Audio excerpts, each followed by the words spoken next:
Sanctuary lost. The first light, apricot and roseate, seeped through chinks in the log walls, striping Alara's face as she leaned over her laptop. The click-clack of her typing competed with the chorus of birds celebrating the dawn.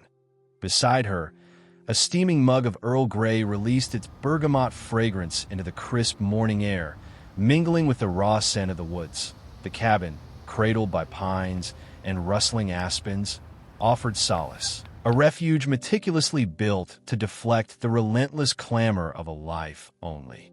Partially embraced, she coded, immersed in the ordered world of algorithms and structures.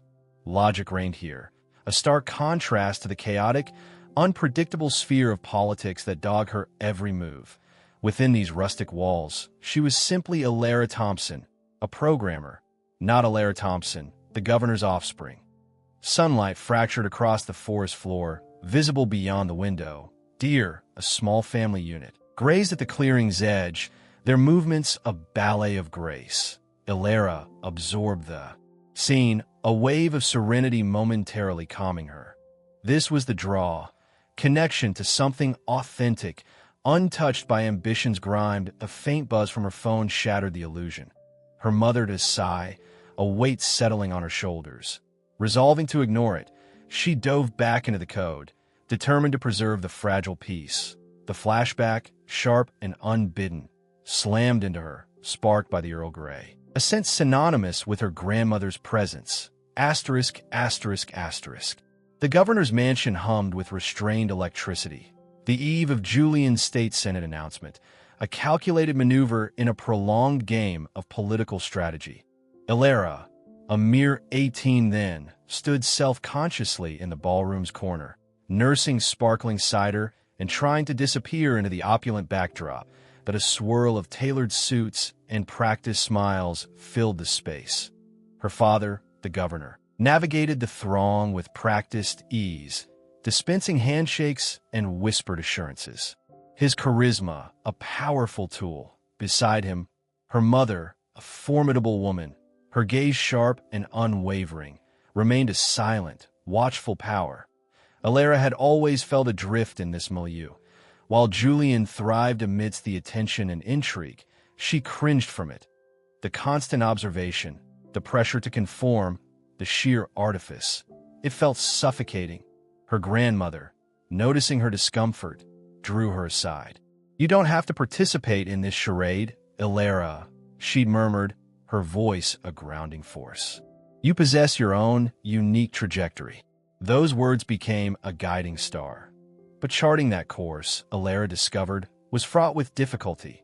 Later, after the final guest had departed and the mansion had grown still, Alara located her father in his study.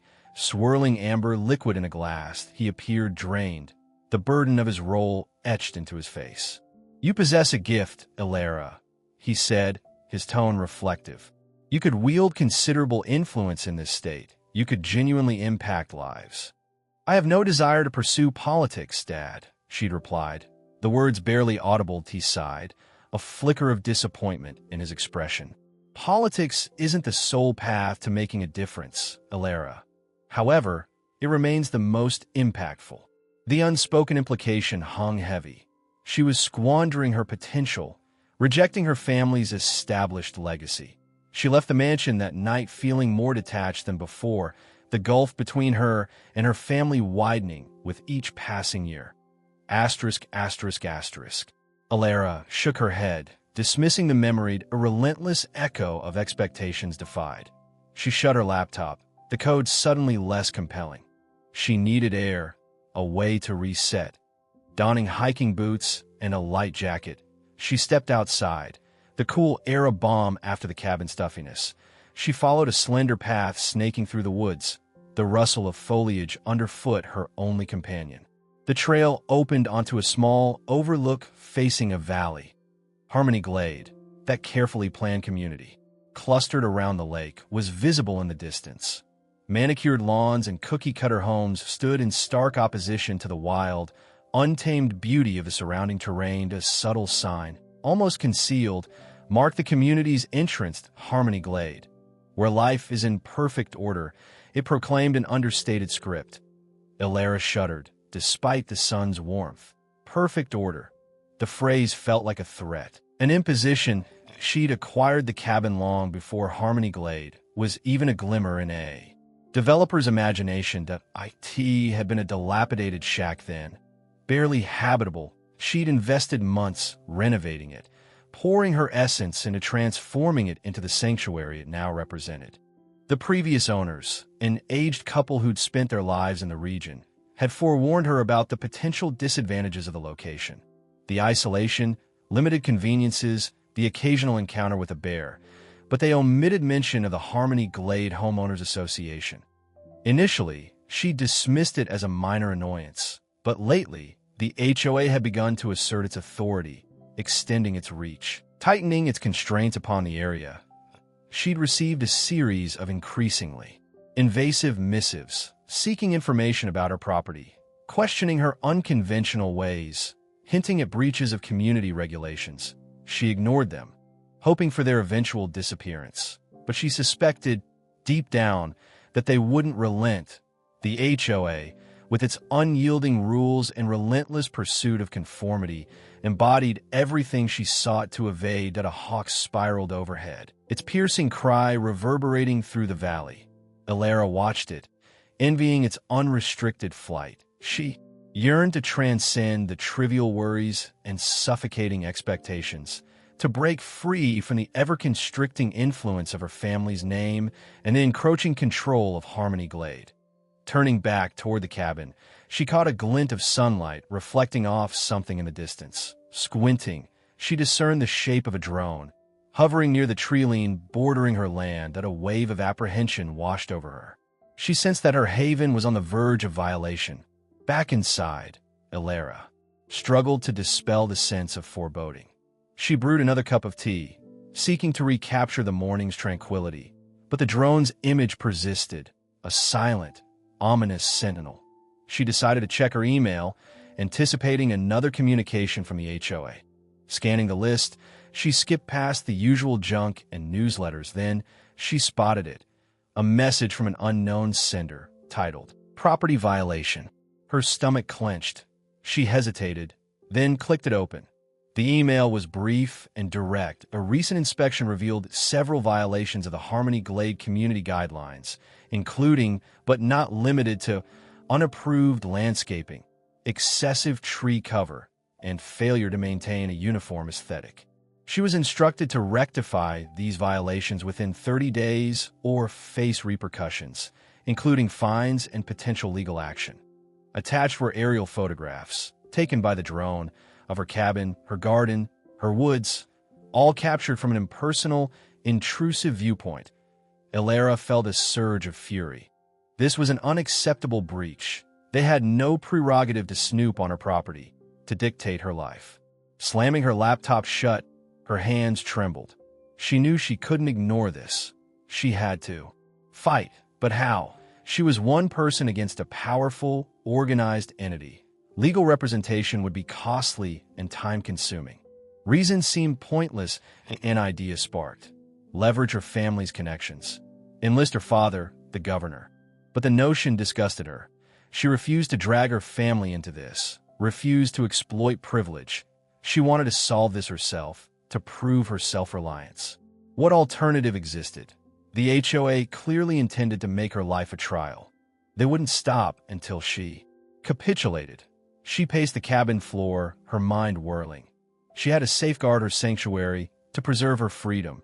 But she couldn't do it unaided as dusk descended, casting elongated shadows across the clearing. Elara resolved to seek assistance from someone who understood community strength, someone versed in battling injustice. She dialed a number. IT rang several times. "Hello," a gravelly voice answered. "Hi, Ben," Elara said, her voice wavering. "It's Elara Thompson. I need your help." The warning shot. The mailbox, a rusted metal sentinel leaning precariously against a birch tree, held only a single envelope. Elara plucked it out, the chill of the metal seeping in her fingertips. IT was addressed to resident, printed in a sterile, sans-serif font, and a return address. Just a faint, corporate-smelling perfume clinging to the paper. She carried it inside. tossing it onto the rough-hewn table in the cabin's main room. The scent of pine needles and wood smoke, usually so comforting, now felt faintly tainted by the unwelcome intrusion.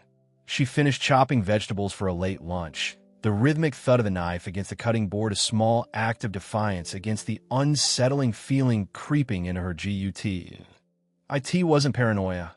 Not exactly. Just a prickle of unease. Finally, she wiped her hands and picked up the envelope. The paper was thick, almost cardstock, and embossed with a crest she didn't recognize. 2 stylized trees flanking a sunburst, all rendered in a disconcertingly cheerful shade of teal. She ripped it open. The letter was short, officious, and utterly vague. Dear resident, it has come to our attention that certain activities on your property may be in violation of the Harmony Glade HOA regulations, that we urge you to familiarize yourself with these regulations, accessible online at harmonyglade.org. Failure to comply may result in fines and further action. Sincerely, the Harmony Glade HOA Compliance Committee. Alara reread it, her brow furrowing. Activities? What activities? She'd done nothing but exist quietly in her cabin. She'd barely even ventured into the surrounding woods. Had someone complained about the smoke from her chimney? About the faint glow of her porch light at night? It was absurd. She scoffed, tossing the letter back onto the table. Bureaucratic nonsense. Probably sent to everyone in the surrounding area. A mass mailing gone wrong. She almost dismissed it, almost convinced herself it was a mistake. But the seed of doubt had been planted. With a sigh, she turned on her laptop, the screen flickering to life. The harmonyglade.org. The website loaded slowly, a clunky, outdated affair that looked like it hadn't been updated since the early 2000s. A banner image of smiling families frolicking in a manicured park cycled endlessly at the top of the page. Alara scrolled past it, her fingers hovering over the various tabs. About Us, Community Calendar, Architectural Guidelines, Regulations. She clicked on Regulations. A new page opened, displaying a dizzying array of subcategories: landscaping, exterior maintenance, noise levels, waste disposal, parking, pet ownership, holiday decorations, vehicle restrictions, short-term rentals, and on and on. Each category, in turn, led to a dense thicket of rules, stipulations, and exceptions, all written in impenetrable legalese. Alara scanned the landscaping section. Grass height could not exceed 3 inches. Lawns must be uniformly green, free of weeds, and regularly fertilized. Approved plant species only. Hedges must be trimmed twice annually. She scrolled further. Exterior paint colors must be pre-approved by the Architectural Review Board. Outdoor lighting must not exceed 60 watts. No clotheslines permitted. Her frustration mounted with each passing paragraph. This wasn't a set of guidelines. It was a straitjacket. She jumped to noise levels, half expecting to find a decibel limit on breathing. Quiet hours were from 10 p.m. to 7 a.m. Barking. Dogs were strictly prohibited. Power tools could only be used between 9 a.m. and 5 p.m. on weekdays. Violators would be subject to escalating fines. She skimmed through the rest, feeling a growing sense of claustrophobia. The regulations covered every conceivable aspect of life, dictating not just what residents could do, but how they could do it. It was an assault on personal freedom, a suffocating blanket of control disguised as community harmony. The cabin, her sanctuary, suddenly felt threatened. The wild, untamed beauty of the surrounding woods, the very thing that had drawn her here, now seemed to be in direct conflict with the HOA's obsession with order and uniformity. She found a section titled Unapproved Structures and Encampments. A wave of cold apprehension washed over her. Asterisk, no temporary or permanent structures, including but not limited to sheds, tents, campers, or yurts, shall be erected on any lot without prior written approval from the Architectural Review Board. Any such unapproved structure shall be considered a violation of these regulations and subject to immediate removal at the homeowner's expense. The association reserves the right to enter upon any lot to inspect for violations and to take such action as may be necessary to enforce these regulations. Asterisk. Encampments? Was that what they thought her cabin was? A glorified tent. Alara slammed her laptop shut, the sudden silence amplifying the frantic beating of her heart. This wasn't just a bureaucratic error. This was deliberate. They were targeting her. She needed to talk to someone, to get some clarification. She found the Contact Us page and located a phone number for the HOA management office. She dialed, her fingers drumming impatiently on the table. The phone rang several times before being answered by a robotic voice. Thank you for calling Harmony Glade HOA. All of our representatives are currently assisting other callers. Please leave a message with your name, address, and a brief description of your inquiry, and we will return your call within 24 to 48 hours. Alara gritted her teeth. 24-48 hours? That was unacceptable. She needed answers now. She considered leaving a message, but the thought of entrusting her concerns to a faceless bureaucrat filled her with dread. Instead, she hung up, a new resolve hardening her gaze. She wouldn't wait for them. She would take the initiative. She knew exactly who to call. Her fingers hovered over her phone, her thumb hovering over the familiar contact name. Dad. She hadn't spoken to him in months, not since their last strained phone call about her future, about his expectations, about the suffocating weight of the Thompson legacy. He wanted her to join the family law firm, to embrace the political life that had defined her parents and grandparents. She wanted none of it. But he knew people, he had connections, he understood the inner workings of power, the subtle ways in which things got done. And despite their differences, despite her resentment of his expectations, she knew he would always help her, even if it meant swallowing his pride. But she hesitated. Calling him meant admitting defeat, admitting that she couldn't handle this on her own. It meant dragging her family into her carefully constructed private world, the world she had fought so hard to protect. No, not yet.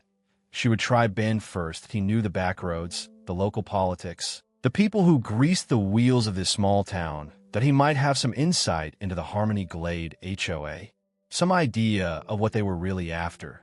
She scrolled through her contacts, her fingers finally landing on Ben's name. She pressed the call button, the phone ringing, each ring a tiny hammer blow against her resolve.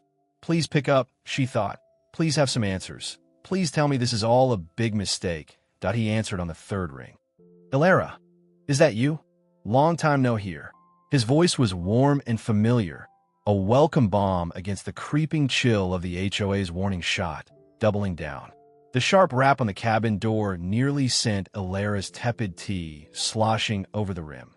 Sunlight, fractured by the ill-fitting curtains, cast striated patterns across the room, each ray highlighting the dust motes suspended in the air, a stark visual counterpoint to the tempest gathering within her. Another missive. After the veiled threat in the initial correspondence, she'd hoped it had been an anomaly, a mere administrative glitch. Wary, she edged towards the entrance, peering through the lens today. Uniformed couriers stood patiently, clipboard in hand. Certified mail for Alara Thompson?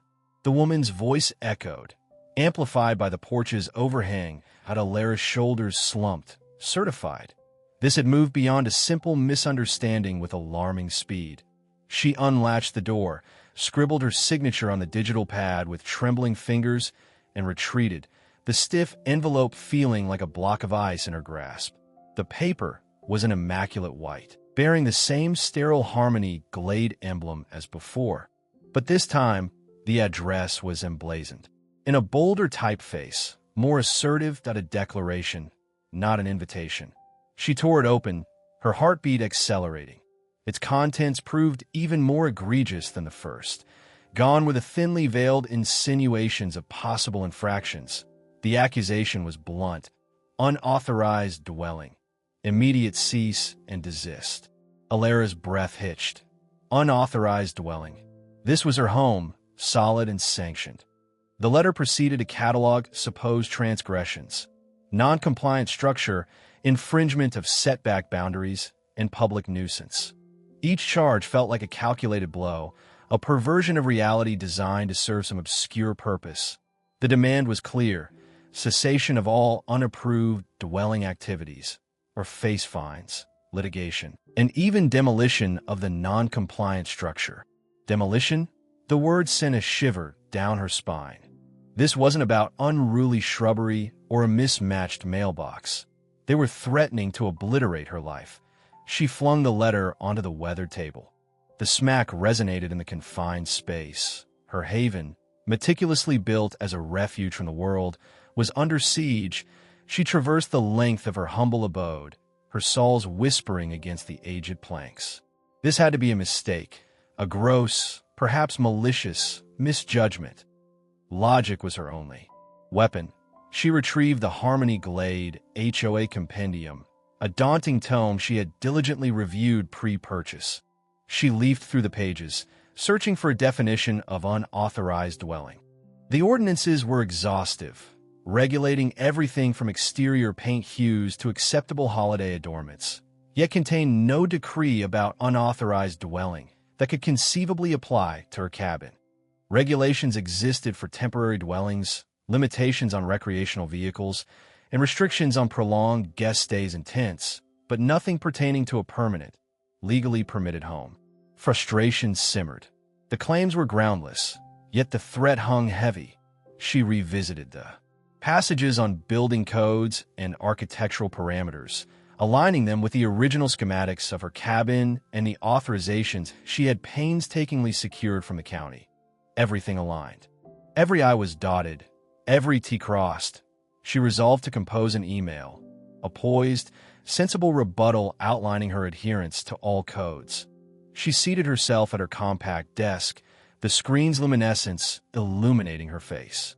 To the Harmony Glade HOA board, she typed, her fingers dancing across the keys. She delineated the permits, the codes, the inspections, including dates, identification numbers, and digital copies of corroborating documents. She stressed that her cabin was a lawful, fixed structure, not a temporary campsite. She respectfully requested clarification on the alleged violations and sought an opportunity for further dialogue. She meticulously proofed the email twice, ensuring it was polished and devoid of the rancor brewing within. She attached the relevant files, clicked send, and leaned back, a faint glimmer of optimism igniting within her. Days morphed into a week. Each dawn, she scrutinized her inbox, her stomach churning with anticipation. Silence. Not even an acknowledgement receipt. The lack of response was a din, more disquieting than the initial accusations. She attempted calling the HOA. The phone echoed, unanswered, until rerouting to a generic recording. She recorded a message, courteously, requesting a return call. Still, nothing. The solitude of her retreat, once a comfort, now felt like a confinement. She was being targeted, deliberately snubbed, and her idyllic existence was unraveling. The verdant expanses of the surrounding woodlands seemed to mock her, a persistent reminder of the serenity she was struggling to salvage. She ventured outdoors, craving air, the grounding sensation of earth beneath her. The waning sunlight painted long shadows across the clearing. She studied her cabin, truly contemplated it. The unadorned architecture, the natural materials, the seamless integration with the environment, IT, was more than just four walls and a roof. It was an extension of herself, a concrete embodiment of her yearning for tranquility and self-reliance. The notion of its demolition, of witnessing everything she had toiled to create reduced to splinters, flooded her with a rage that even she found startling.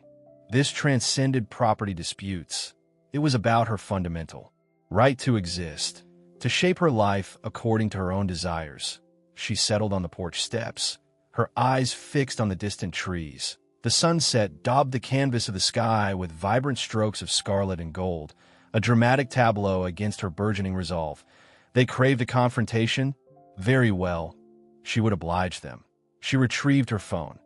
Not to call Ben this time. She scrolled through her contacts, her thumb hovering over a name she hadn't uttered aloud in years, and a name synonymous with a life she had consciously left behind at a world of influence, clout, and relentless political gamesmanship. She hesitated. Contacting him meant admitting defeat, conceding that she couldn't navigate this alone, .it would mean unlocking a chapter of her history she had diligently tried to keep shut. But the image of her cabin, reduced to a pile of debris, filled her mind.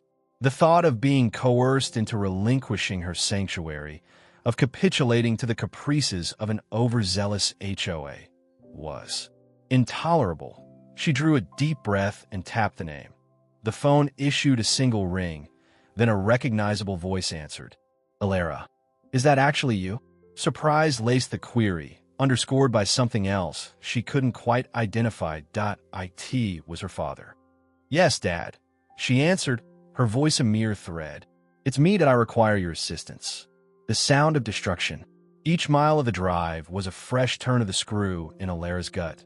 The frantic message left for her father, a confession of failure, left a metallic tang on her tongue. Still no reply. Was he unavailable? Ignoring her? Or had he, a chilling prospect, already moved to intervene? The notion of his influence, his reach invading the life she'd so carefully curated, inspired both dread and a sliver of defiant hope. As Harmony Glade drew nearer, her anxiety mounted, her grip on the wheel tightened. Knuckles' bone dash white. It wasn't merely about the cabin now.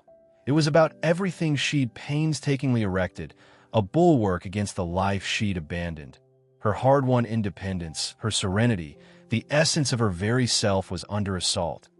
Turning onto the familiar track leading home, she saw it unfold. Even at a distance, the tableau was unmistakable. Bright yellow tape fluttered in the breeze. A jeering pennant point, two hulking trucks were parked haphazardly near her cabin, their idling engines, emitting a low, guttural thrum that resonated in the earth. Figures in hard hats swarmed the scene, their reflective vests clashing with the sylvan backdrop. Air stalled in her lungs. This couldn't be happening. Not yet. They wouldn't dare. She slammed on the brakes, tires spitting a plume of gravel.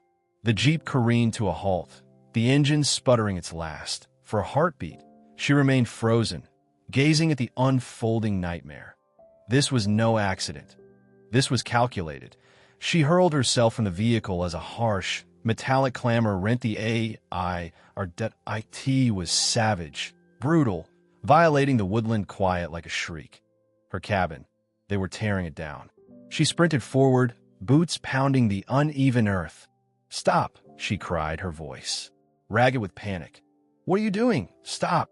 The men didn't so much as acknowledge her presence. They continued their work with dispassionate efficiency, as if demolishing a dwelling was as routine as curbside pickup. One laborer, hefting a sledgehammer, brought it crashing down on the cabin's sturdy wall, what exploded in a shower of splinters. "Hey!" Alara shouted again, dodging between the vehicles. "I said stop. This is my property. You can't do this." One of the men, a thick-set figure with a bull neck and a world-weary expression, finally turned. He swiped his brow with a greasy hand, smearing dirt across his forehead. "You the owner?" he rasped. "Yes, I am. And I'm telling you to cease this. It's illegal. I have the documentation." He shrugged, a dismissive gesture.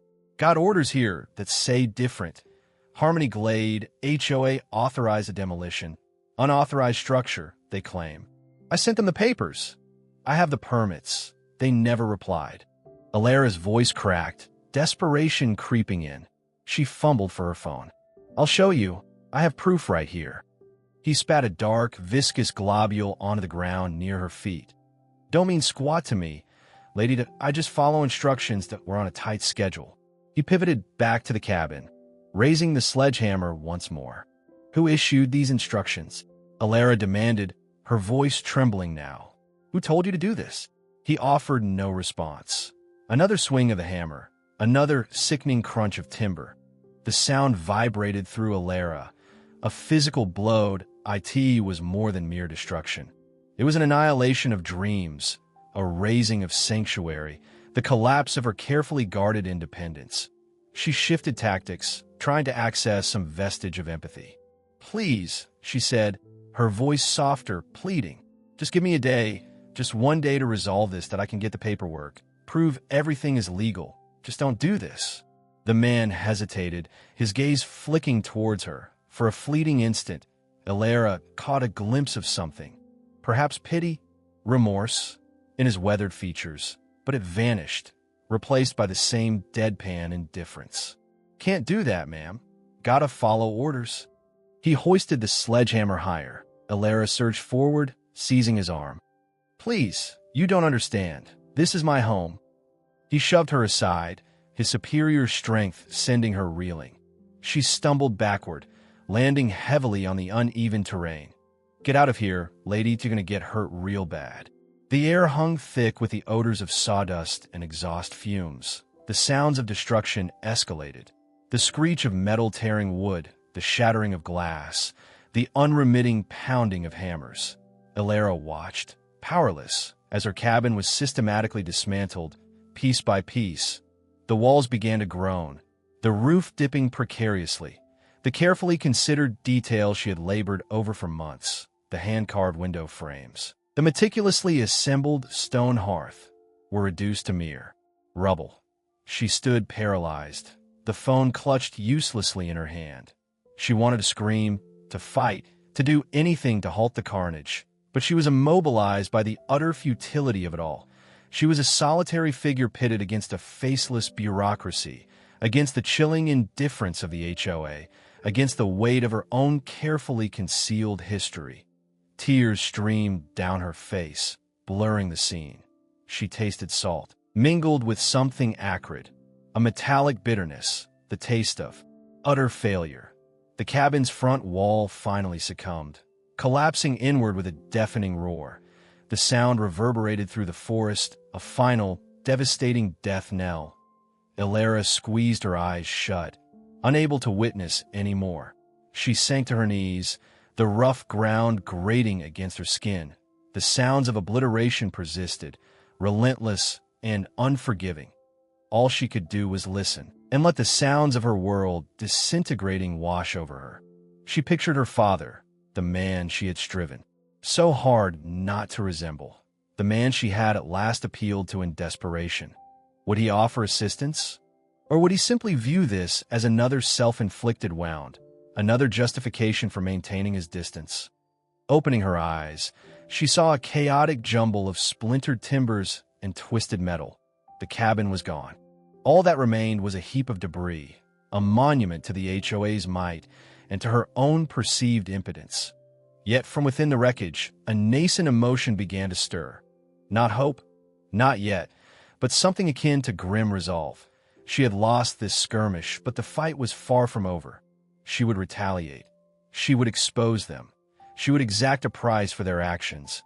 And perhaps, just perhaps, she would finally understand what it truly meant to be a Thompson and to wield the authority that accompanied the name. The sounds of destruction continued, but now they mingled with a different sound, a faint but steadily escalating sound. The sound of Alara Thompson, at long last, discovering her voice at Richard's reign. The guttural thrum of heavy machinery clawed through the air, a brutal counterpoint to the sunset's fading gold. A black SUV, gleaming like obsidian, ground to a halt on the ravaged track, its bulk a stark obscenity against the splintered bones of what had been Alara's sanctuary. Richard Hawthorne unfolded himself from the vehicle, smoothing the immaculate fabric of his shirt. The self-satisfied smirk tilted his lips as he scanned the wreckage, the setting sun igniting a spark of ostentatious gold. On his wrist, he advanced with a deliberate stride, the whisper of his Italian leather shoes barely audible above the D.I.N. aura of smug command radiated from him. Halting before Alara, his gaze, sharp as honed steel, raked over her with barely concealed contempt. "Well now," he purred, his voice a practiced baritone, each syllable weighted with authority. "Looks like our demolition crew is exceeding expectations. Expeditious removal of unsightly debris." With a flourish, he indicated the devastation surrounding them. Alara's throat constricted, a bitter cocktail of fury and shame rising within her. Tears, fiercely fought back, threatened to blur the scene. She would not afford him that victory. "Richard," she choked out, her voice a thread. "How could you?" A clipped, dismissive chuckle escaped him. How could you be so naive, Ilera? Honestly, such flagrant disregard for community guidelines, all clearly stipulated in the HOA charter, which I believe bears your signature. He allowed the barb to sink in, though I imagine it remained unread at a common failing. Sadly, he adjusted his tie, a silk masterpiece of navy subtly patterned. Frankly, this eyesore offended every aesthetic sensibility. We've endured months of complaints. Months, Ilera, regarding the primitive nature of your little experiment. The word dripped with derision that Ilera's fists clenched, nails biting into her palms. Complaints? From you and your puppets, you mean? He arched a brow, feigning wounded innocence. Come now, Ilera. The Hawthorne Creek HOA acts on behalf of its entire membership. An overwhelming consensus deemed your cabin incompatible with prevailing community standards. Standards, your sterile lawns and homogeneous houses? Her voice gained purchase, fueled by the blaze within. This was my home, Richard M. Y. Refuge. He sighed, a theatrical performance of weary exasperation. Refuge, hardly a dilapidated shack, breaching at least half a dozen covenants. Height violations, unapproved construction materials, setback infringements ad infinitum. He ticked off the grievances on his fingers, a sanctimonious gleam in his eye. Those rules are absurd, she snapped, designed to crush individuality, to sanitize character. Richard shook his head, his expression a mask of condescending pity. Individuality? Character? This is a planned community. Ilera, that we maintain standards, we protect property values. Anarchy cannot prevail. He closed the distance between them, lowering his voice to a confiding murmur. Look, Ilera, I surmise you were seeking solace, evading the pressures of your legacy. But this was not the solution. Point one cannot simply flee one's responsibilities, nor can one expect to defy the established order of Hawthorne Creek. Shame burned on Ilera's face. He knew he was privy to her family history, her desperate attempt to escape the gilded cage of privilege and power. He was weaponizing it against her, twisting the blade in her spirit. She felt stripped bare, her defenses crumbling alongside the wreckage of her home. You have no right, she breathed, her voice trembling on the edge of breaking. That Richard's smile was a chilling display of predatory satisfaction. Oh, but I assure you I do. The Hawthorne Creek HOA possesses full legal recourse, and we will exercise it, irrespective of lineage or social standing. He let the pronouncement hang in the air, then gestured to the demolition crew, who had paused to observe the confrontation. Resume operations, gentlemen, he commanded, his voice resonating with regained authority. Complete the clearing. As the machinery roared back to life, devouring the last fragments of her sanctuary, Richard Hawthorne turned to depart. Pausing by his SUV, he cast a final, dismissive glance at Ilera. You know, Ilera, he offered, his voice dripping with false concern. There are some rather charming condominiums available in Phase 2, considerably more suitable. He slid into the SUV, the engine erupting in a throaty growl. Yes, he sped away, leaving Ilera stranded in the ruins of her life. A flicker of something dormant ignited within her. A steely resolve. He believed he had humiliated her, broken her spirit. He fancied he had imparted a lesson. He was mistaken.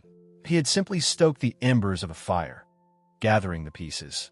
The sharp tang of pulverized pine stung her nostrils, a brutal mockery of the forest's sweet breath. Ilera surveyed the wreckage, the splintered remains of her cabin a gashing scar on the landscape. Shock had given way to a frigid, purposeful rage. Hawthorne believed he'd broken her, banished her back to a life of privilege. He'd miscalculated, he'd ignited a war. Morning light, fractured by the skeletal branches overhead, painted the scene with elongated, mocking shadows. She drew a breath, the air, thick with gritty dust and the phantom echoes of happier times. This wasn't the finale, it was the overture. Retrieving her phone, her fingers betrayed only a hint of tremor. First, she needed irrefutable evidence. She began documenting the scene with methodical precision. Sweeping panoramas captured the extent of the devastation. while tight shots zeroed in on mangled metal and shattered timbers. A tattered curtain snagged on a jagged beam, a book lying half-buried, its pages spread like a wounded bird's wing, the distinct pattern of a boot pressed into the mud. Each snap of the camera was a miniature rebellion, a firm refusal to be silenced. Circling the perimeter, she scrutinized every detail for potential leverage. Brief video clips captured the panorama, her narration remarkably steady despite the turmoil within. "This was my sanctuary," she stated, her voice resonating in the eerie stillness. Richard Hawthorne, puppet master of the Harmony Ridge HOA, orchestrated this destruction. This is the consequence when authority runs rampant, unburdened by ethics. She ceased recording, the gravity of her accusation hanging in the air like the pervasive dust. Ethics had a concept clearly foreign to Hawthorne, but she would maintain her integrity.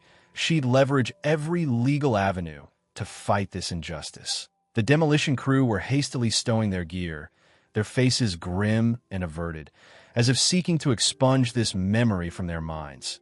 Approaching them, Ilera felt her pulse quicken. "Excuse me," she said, her tone controlled and resolute. "I require some answers."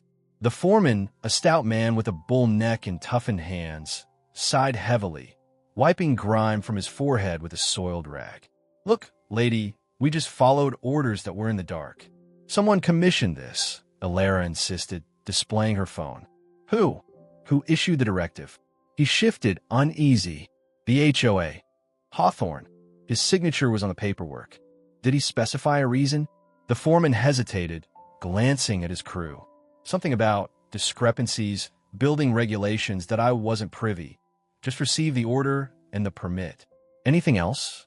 Ilera pressed, her gaze unwavering. "Anything pertaining to me?" He finally met her eyes, his expression veiled. "He mentioned you were a thorn in his side, accused you of concealing something." A cold wave washed over Ilera. He was aware that he knew about her lineage, her past, and he was weaponizing it. "Did he present the permit for your inspection?" she inquired, shifting her strategy. The foreman nodded slowly. "Yeah, seemed legitimate, proper stamps and endorsements." "Can you recall the permit number?" He shook his head. "Lady, I handle these all day long, that I'm no walking database." Ilera sighed, a tenuous gambit, but she had to exhaust every avenue. "Do you possess a copy of the work order?" He glanced at his team once more, a flicker of uncertainty in his demeanor.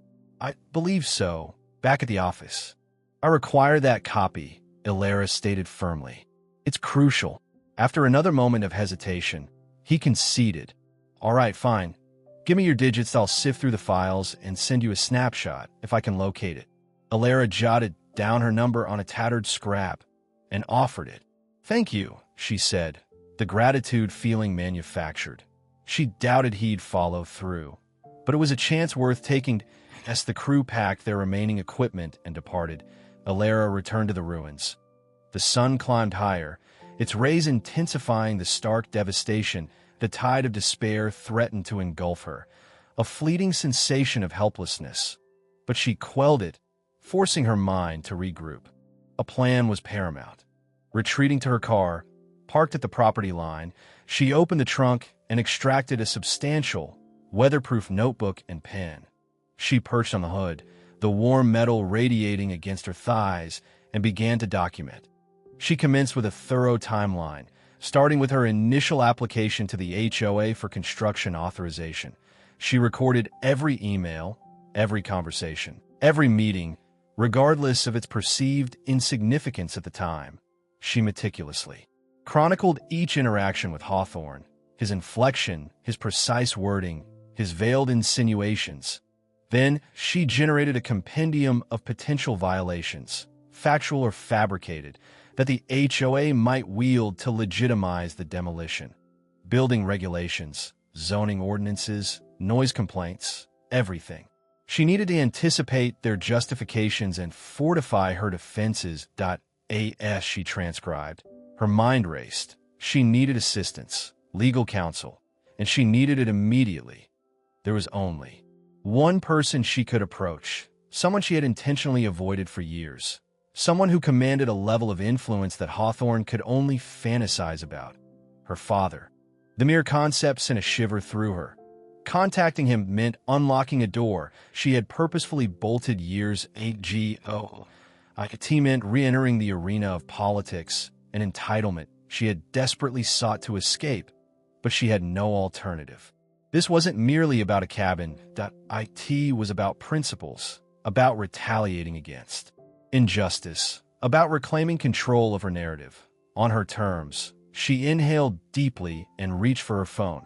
Her finger hovered over his contact listing, her heart pounding a frantic rhythm against her ribs. Governor Thompson. The title felt weighty, heavy with expectations and obligations. She closed her eyes briefly, bracing herself. She tapped the call button. The phone echoed 3 times before he answered. "Alara." His tone held surprise, laced with hesitation. "Is that you?" "Yes, Dad," she replied, her voice betraying a slight tremor. "It's me that I need your help." A prolonged silence stretched on the other end. "What is it?" he asked, his voice suddenly edged with concern. "They razed my cabin to the ground," Alara said, her voice cracking. "The HOA reduced it to splinters." Another pause, then a deep, ominous resonance in his voice. "Who sanctioned this?" "Richard Hawthorne," Alara stated. "He knew my identity. He weaponized it against me." "He tangled with the wrong daughter," her father declared, his voice hardening into steel. "Detail everything for me." Alara gathered herself and began recounting the entire saga. From its inception, as she spoke, a spark of hope began to flicker within her. She was no longer isolated. She had secured an ally, and not just any ally, an ally wielding influence, resources, and a fierce determination to safeguard his daughter. The battle had just commenced, and Hawthorne remained blissfully unaware of the storm he had unleashed. Seeking counsel. The delicate aroma of jasmine tea drifted through the air as Alara entered Sarah Chen's domain. Sunlight poured from a generous window, igniting a ballet of dust motes above a desk of immaculate order. Legal files stacked with geometric precision offered a sharp contrast to Alara's inner turmoil. Rising to greet her, Sarah offered a firm handshake, her gaze sharp and perceptive. "Alara Thompson, please sit. The documents you submitted, quite intriguing." Sarah's tone was level, controlled, yet Alara perceived a subtle undercurrent of anticipation. Alara settled into the yielding leather chair, inhaling the scent of aged paper and fine binding. She placed the heavy file on the spotless desk, the cabin's wreckage depicted in the photographs a raw wound on its surface. "Intriguing is one way to put it," Alara responded, her voice strained. "Catastrophic is another." Sarah resumed her seat, her expression softening with genuine sympathy. Younger than anticipated, perhaps barely 30, she possessed keen, alert eyes framed by dark, lustrous hair. "Tell me everything, from the very beginning. Leave nothing unsaid, however insignificant it may seem." Alara began her account, detailing her escape from the Thompson family circus, her yearning for anonymity and tranquility, the quiet haven the cabin provided, and the unrelenting harassment from the Hawthorne Estates Homeowners Association. She recounted Richard Hawthorne's escalating hostility, the trivial infractions, the incessant notices, culminating in the devastating act of demolition that as she spoke. She scrutinized Sarah's face, searching for any sign of disbelief. Sarah listened with unwavering focus, her pen dancing across a legal pad, occasionally punctuating the narrative with incisive questions. "Hawthorne seemed privy to your family history, you mentioned. Could you elaborate?" Alara hesitated. Revealing her true identity felt like a betrayal of her hard-won privacy. Still, withholding it felt wrong. "My father is Governor Thompson, but a fact I've deliberately obscured. Hawthorne discovered it somehow." Sarah's brows arched slightly, yet her composure remained unruffled. "And you believe he's leveraging this information to intimidate you?" "Undoubtedly," he alluded to my past, hinted that my rebellious phase was over. Alara shuddered, the memory of Hawthorne's self-satisfied smirk a palpable sting. "Did he name your father directly?" No, but the implication hung heavy in the air. He's aware of my identity, and he believes that gives him an advantage. Sarah tapped her pen against the pad, her brow furrowed in concentration. This introduces a complex element that IT bolsters your claim of malice, certainly. But it also exposes you to unwanted attention, to challenges to your credibility. They'll likely portray you as a privileged dilettante seeking special treatment. Alara flinched. That's precisely what I fear.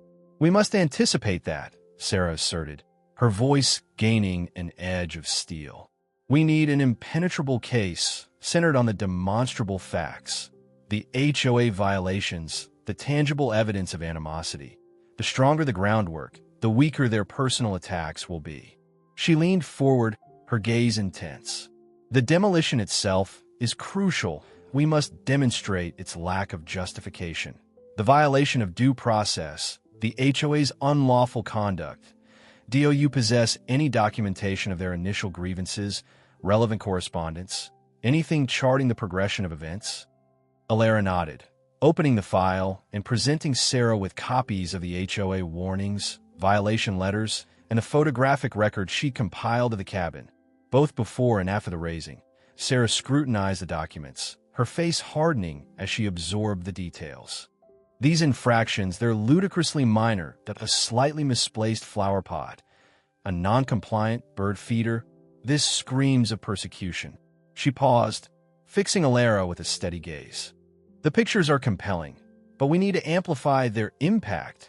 We must demonstrate the extent of the loss, quantify the damages. Can you provide an inventory of the cabin's contents, receipts for any renovations or improvements?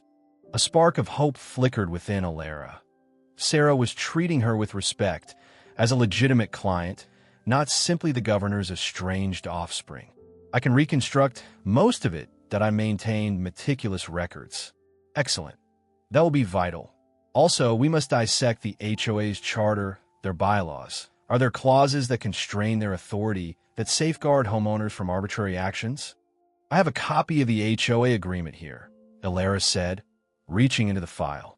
But I lack the legal expertise to interpret it.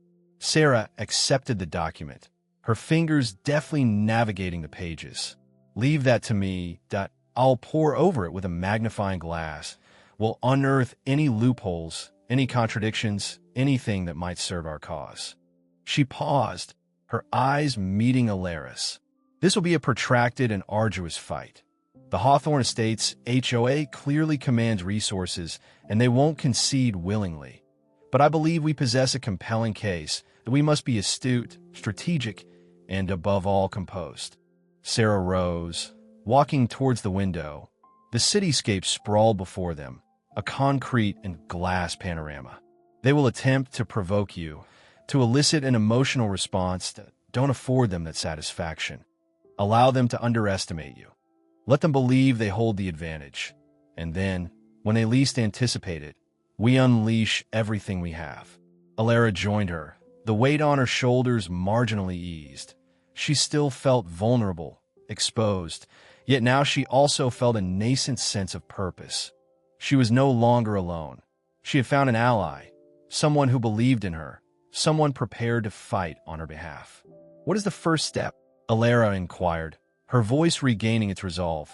Sarah turned, a confident smile gracing her lips. The first step is to amass further evidence. The greater the volume, the stronger our position. And the second is to prepare for war. Alara locked eyes with Sarah, a silent, understanding passing between them. The jasmine scent suddenly lost its sweetness, the sunlight its warmth. The battle lines were drawn, and Alara Thompson, the governor's daughter, was prepared to engage, unmasking Harmony Glade. The air in Martha Jenkins' parlor was thick with lemon pledge and quiet desperation.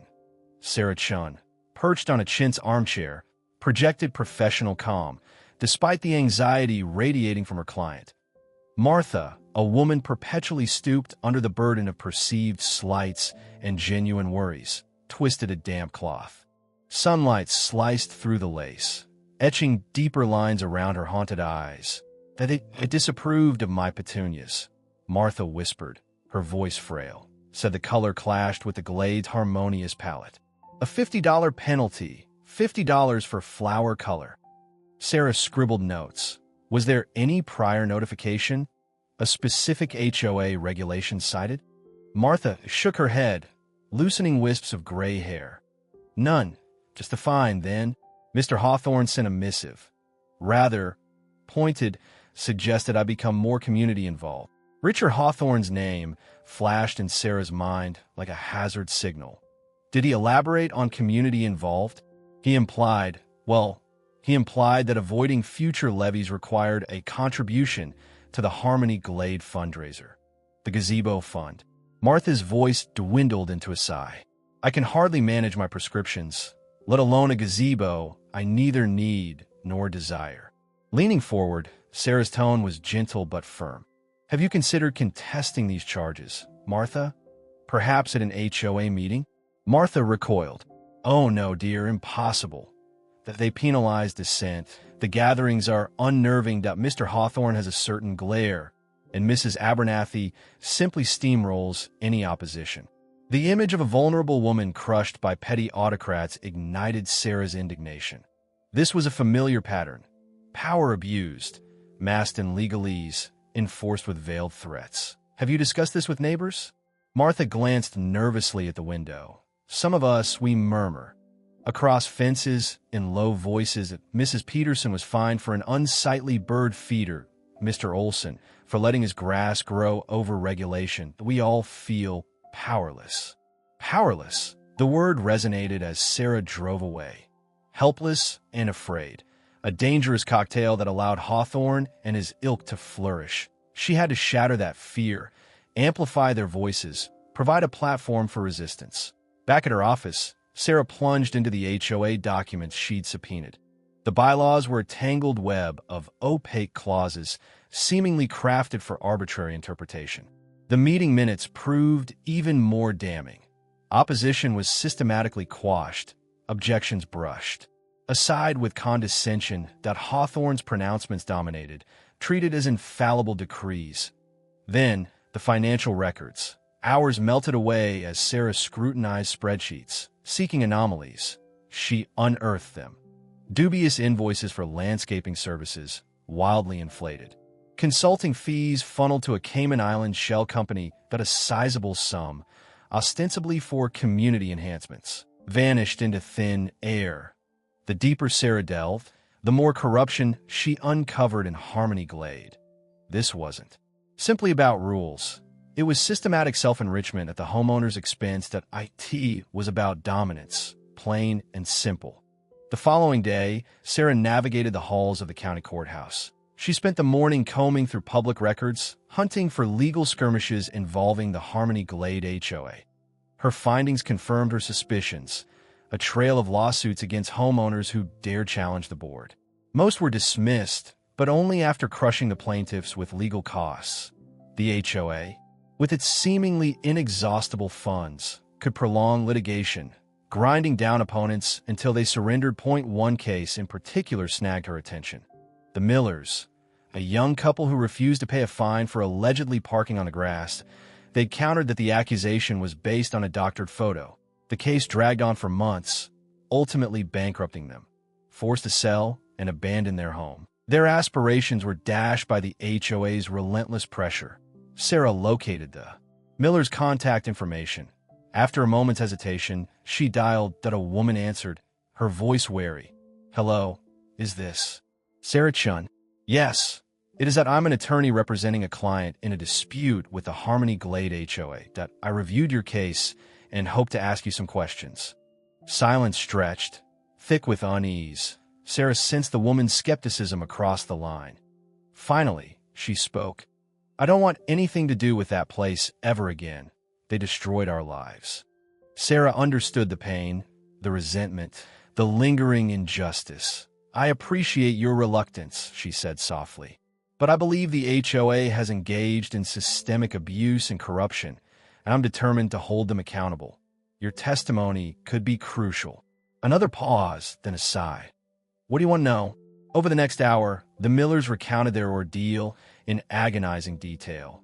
The harassment, the intimidation, The financial devastation, sleepless nights, spiraling debt, the constant threat of losing everything. As Sarah listened, her resolve hardened. This wasn't just about Martha Jenkins anymore. It encompassed every victim of Harmony Glade. All those silenced, bullied, and pushed to the edge. Sarah was constructing her case, painstakingly. Each interview, document, and legal precedent bolstered her argument. She knew Hawthorne and his cronies would fight dirty, attempting to discredit, intimidate, and bury her in paperwork.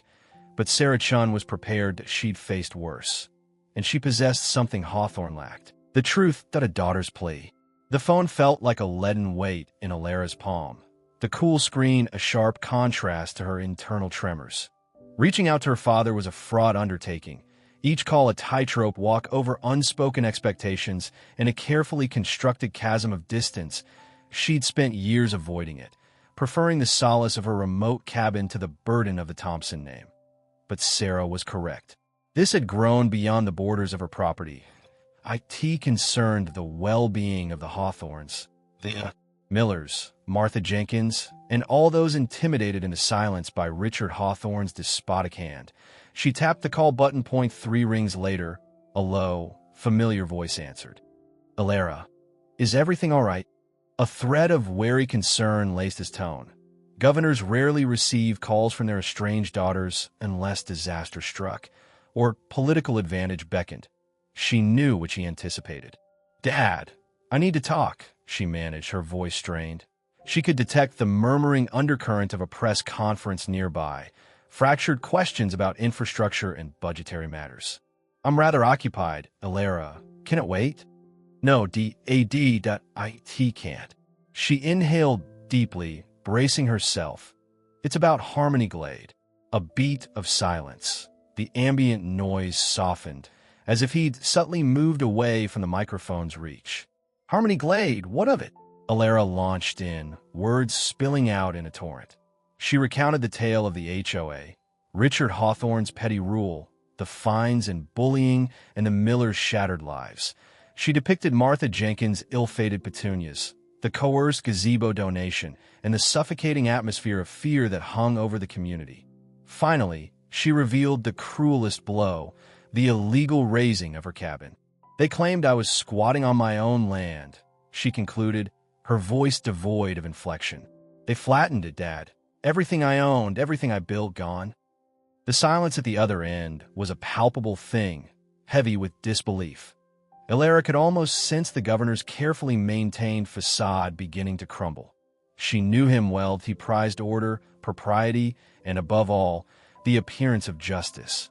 This was a grotesque parody.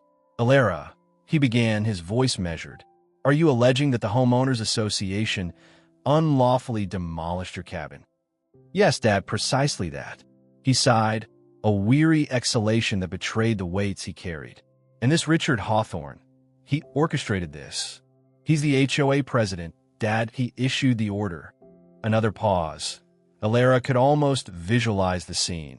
His brow furrowed, his jaw set. He loathed chaos, particularly when it threatened to seep into the public eye.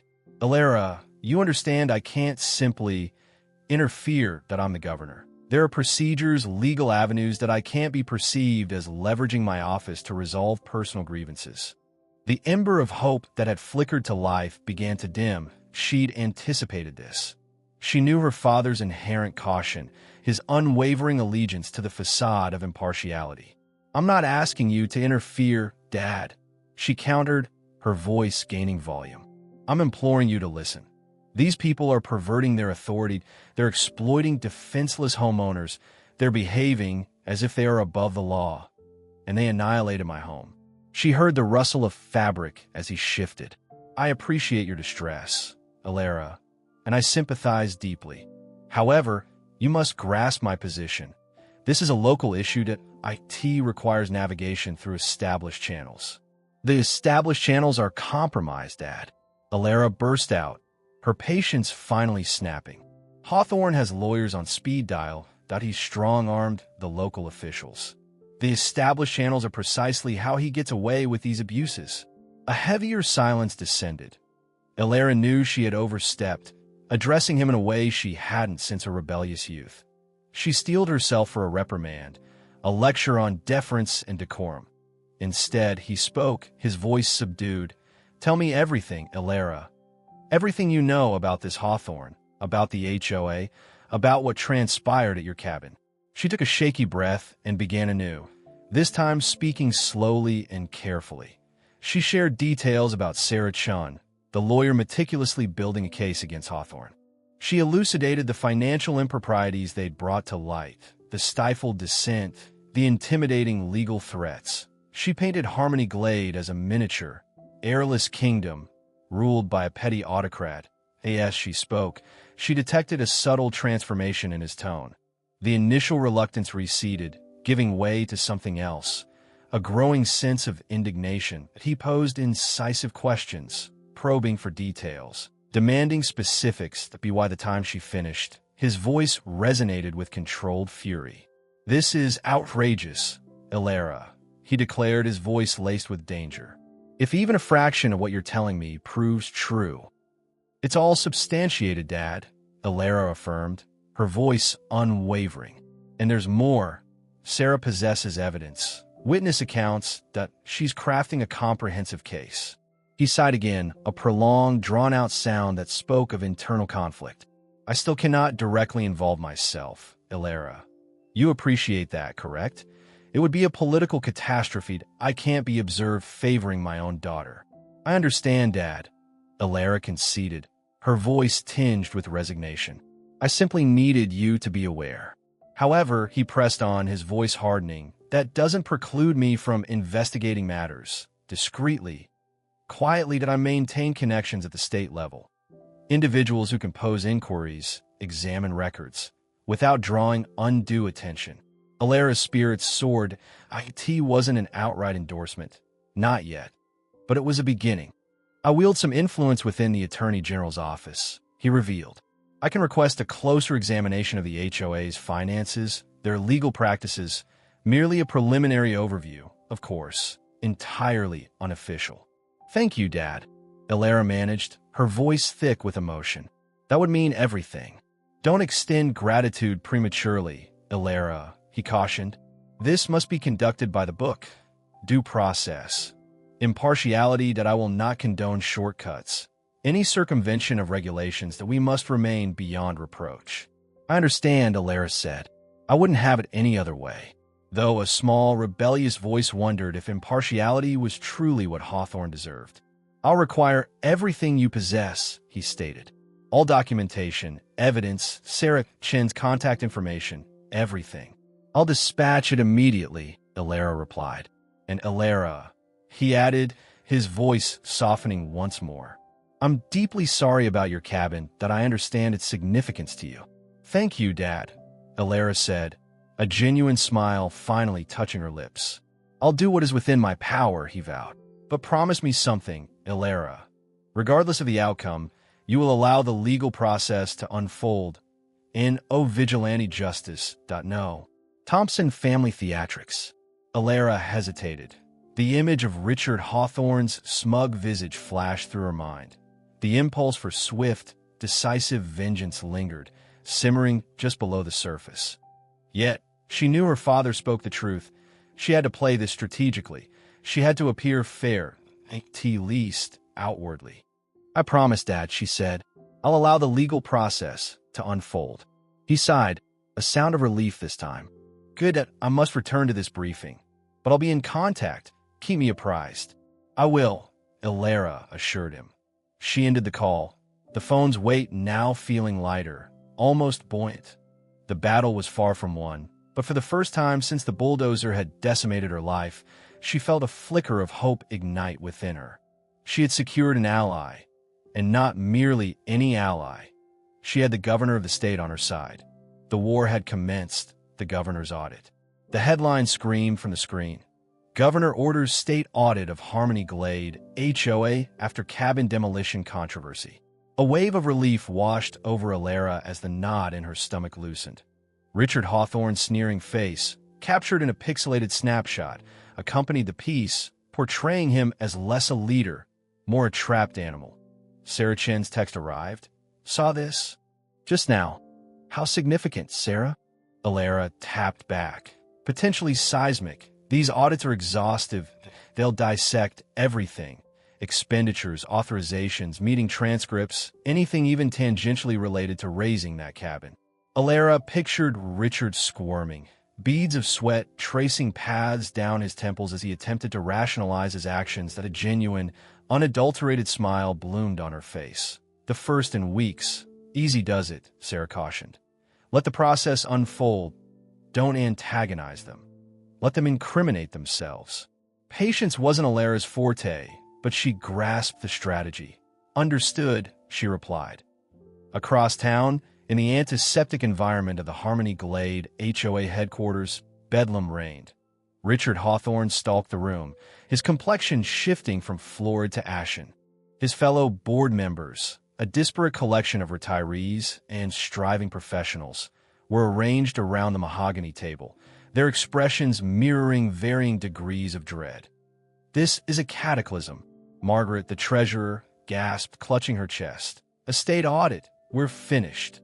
Richard slammed his fist on the table, cutting her off. "Finished? No one's finished. We need to navigate this." "Navigate it?" "Richard, they'll uncover the landscaping assessment that conveniently funded your new yacht." David, a jittery accountant, squeaked, his voice quivering. Richard fixed it with a glare. "That was a misunderstanding, a temporary fund shift. It'll be rectified." "And the demolition permits?" Margaret pressed, her voice gaining volume. "They weren't entirely kosher, were they?" Richard massaged his temples. "The permits are under review. The crucial thing is unity, a united front, full cooperation." He plastered on a strained smile. "We have nothing to conceal, correct?"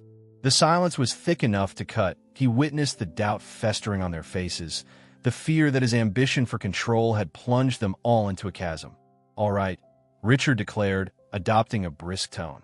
"First order of business. Gather all documents, agendas, financials, permit requests, everything, and ensure its accuracy."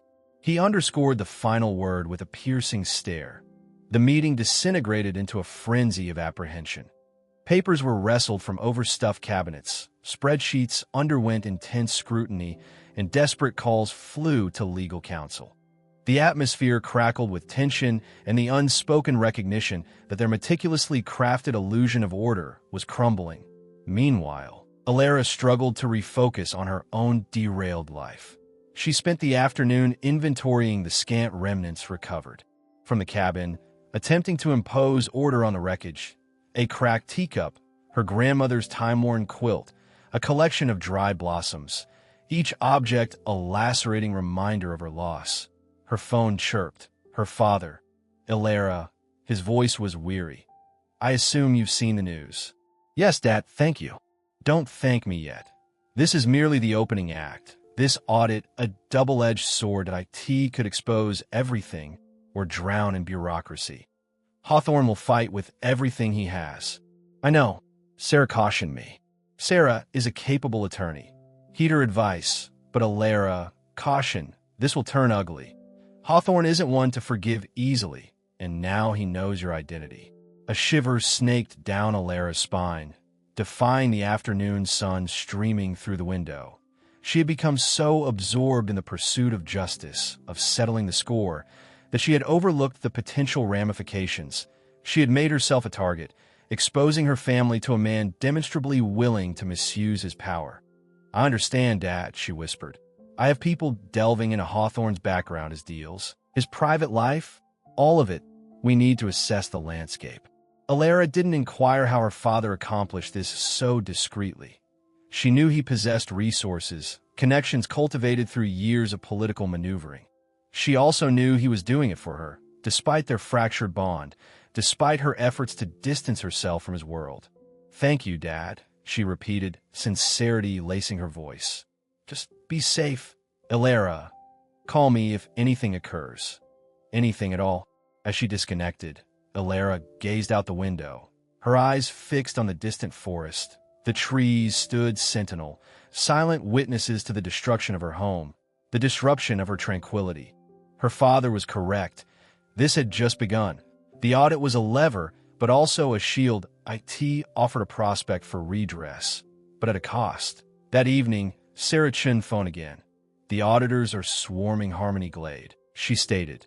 They're like a plague, Elara, combing through every detail. Good, Elara responded. Let them unearth everything. They will. But Richard won't surrender without a struggle. That I'm hearing rumblings, efforts to tarnish your name, to portray you as a rabble-rouser, a disgruntled resident with a personal agenda. Elara sighed. She had anticipated this. Don't engage, Sarah warned. Don't give them anything to work with. Let them dig their own trap. We'll be prepared to strike when the moment is ripe. Elara passed the ensuing days in a state of anxious expectation. She attempted to concentrate on her work, her writing, but her thoughts persistently drifted back to Harmony Glade, to the escalating conflict.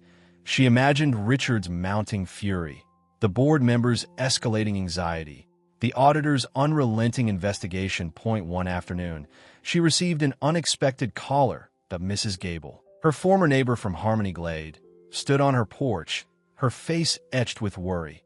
Elara, dear, she said, her voice trembling. It's terrible over there. Richard, he's blaming you for everything. He's saying you're a liar, a troublemaker, that you're trying to destroy the community. Anger surged through Elara, but she maintained her composure.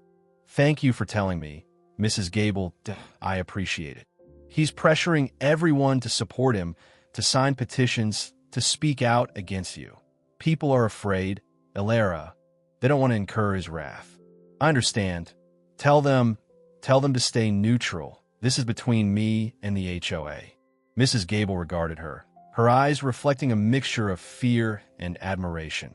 You're a courageous young woman, Elara, that I hope you prevail. As Mrs. Gable departed, Elara closed the door, her heart hammering. The conflict was intensifying, blazing through Harmony Glade like an uncontrolled fire. She was no longer simply fighting for her cabin, for her property rights.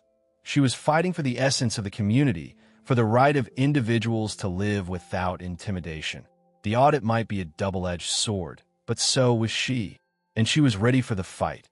News of the investigation permeated daily life within Harmony Glade, dominating conversations at the coffee shop, the market, and even by the pool. Residents, previously too cowed to criticize Richard and the HOA, began to murmur, questioning decisions, wondering about their own involvement. The once harmonious neighborhood was now splintered, divided between loyalists and those hoping for change, the change that Elara, the governor's daughter, was igniting, secrets exposed. The audit landed on Richard Hawthorne's desk with the dull thud of impending doom. State audit. Harmony Glade Homeowners Association. The words were a stark judgment rendered in Times New Roman. His reflection, distorted in the glossy surface, resembled a cornered animal. Fingers drummed a nervous tattoo on the rich wood, an agitated rhythm against the tomb-like stillness of the office. Beyond the windows, Harmony Glade's sculpted greenery mocked him, a testament to fabricated order cracking under pressure. Each line of the document felt like a physical blow. Embezzled funds, unauthorized spending, dubious contracts funneled to phantom companies. The sheer scale of the findings threatened to drown him in a sea of damning evidence. The calm facade he cultivated began to unravel, replaced by a creeping ice that settled deep in his marrow. His phone vibrated, jolting him. Carol from the HOA, her voice frayed with anxiety. Richard, Channel 6, they're here, demanding a statement. He swallowed against the cotton in his throat. Tell them I'm in conference. A matter of utmost priority. He disconnected before she could reply. Knowing evasion was a temporary fix at best, he had to regain control of the narrative, twist the facts. The audit had to be presented as a smear campaign, a politically charged assault masterminded by her. Elara. The name left a bitter residue. His fist crashed against the desk, the sound amplified in the vast space. This isn't finished, he vowed, the words a low growl. Not by a long shot. The story detonated. News outlets blared headlines. Harmony Glade, HOA engulfed in scandal, and audit uncovers rampant corruption. The accompanying visuals were a prosecutor's dream. flowcharts illustrating the diverted funds, magnified property records, and, most damaging, interviews with betrayed homeowners. "We put our faith in them," lamented Mrs. Davison, her voice trembling with outrage. "We dutifully paid our dues, followed every rule, while they were feathering their own nests." A retired veteran, Mr. Johnson, his face a map of disillusionment, spoke with quiet, simmering anger. "This is a far cry from the community I signed up for. This is a profound breach of trust." Reporters pressed, their questions relentless and pointed. "Mr. Hawthorne, how do you account for the glaring disparity between the landscaping budget and the actual expenditures? Is it accurate that your brother-in-law is the beneficiary of the no-bid contract for the community center?" Richard, appearing before the cameras in a hastily convened press briefing, looked ashen and depleted. He mumbled about clerical errors and unforeseen discrepancies, conveniently attributing the problems to the previous regime, a regime of which he was, of course, a prominent member. "This is nothing more than a politically motivated charade," he insisted, his voice gaining a shrill edge. "A calculated attempt to undermine the significant progress we've made in Harmony Glade." But his carefully constructed words fell flat. The evidence against him was too substantial, the public outcry too vehement. Even his most loyal allies began to show signs of doubt. Later, secluded in his study, Richard sat bathed in the hypnotic glow of the television screen.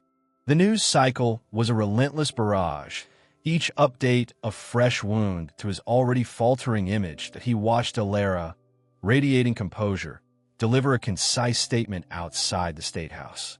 "This audit represents a vital step toward restoring accountability," she declared, her voice clear and resonant. "The residents of Harmony Glade are entitled to transparency and justice." Richard's hands clenched into fists, his knuckles bone white. He had underestimated her. He had dismissed her as an unsophisticated outsider, a country bumpkin out of her depth. He had believed he could squash her like an insect.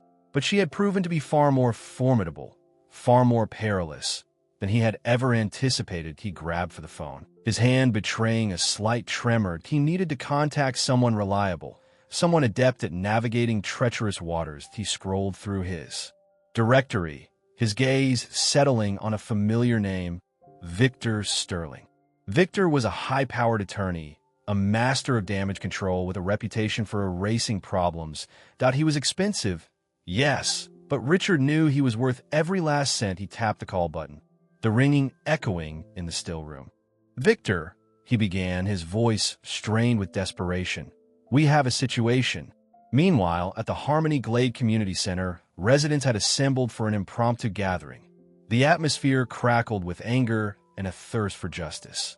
The audit's disclosures had confirmed their deepest suspicions, laying bare the scope of Richard Hawthorne's malfeasance.